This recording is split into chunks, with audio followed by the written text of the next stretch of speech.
প্রশ্ন হলো, মহিলারা গোসল করলে কাপড় পূর্ণ খুলতে হয়, তাহলে ছাদবিহীন গোসলখানায় তা করা যাবে কিনা এবং সেখানে কাপড় কিভাবে খুলবে ও কিভাবে পরবে জানালে ভালো হয়। সহিহ সুন্নাহর আলোকে ফরজ গোসলের জবাব চাই। ফরজ গোসলের আবার জবাব কি, মানে নিয়ম জানতে চাইছেন হয়তো। এরপরে প্রশ্ন হলো, বান্দার অন্তর যে খারাপ চিন্তা আসে সে সম্পর্কে কিরামান কাতিবিন কি জানেন কিনা। যদি না জানেন তাহলে তো খারাপ চিন্তাগুলো ফেরেশতারা লিখেন না, সেজন্য হিসাব হবে কিনা। খুব সুন্দর এবং ক্রিটিক্যাল প্রশ্ন। আমাদের মনের ভিতরে যেসব চিন্তা আসে এগুলো ফেরেশতারা জানে কিনা।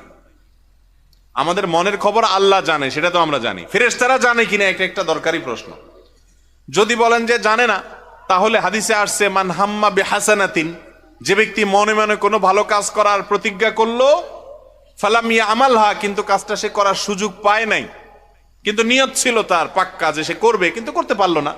হজ করবে, টাকা টুকা সব জমা দিছে, করোনা এসে গেছে, আর যাইতে পারলো না বেচারা, কিন্তু তার প্রতিজ্ঞা ছিল ঠিক, নিয়ত ছিল খাঁটি, টাকাও দিছে, কিন্তু পারলো না।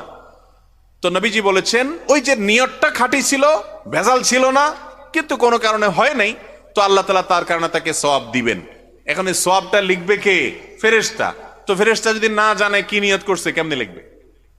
এটা একটা ক্রিটিক্যাল প্রশ্ন। আবার হাদিসে আসছে, কেউ যদি মনে মনে কোনো খারাপ কাজের কথা চিন্তা করে, খারাপ কাজের কথা কি করে ভাই?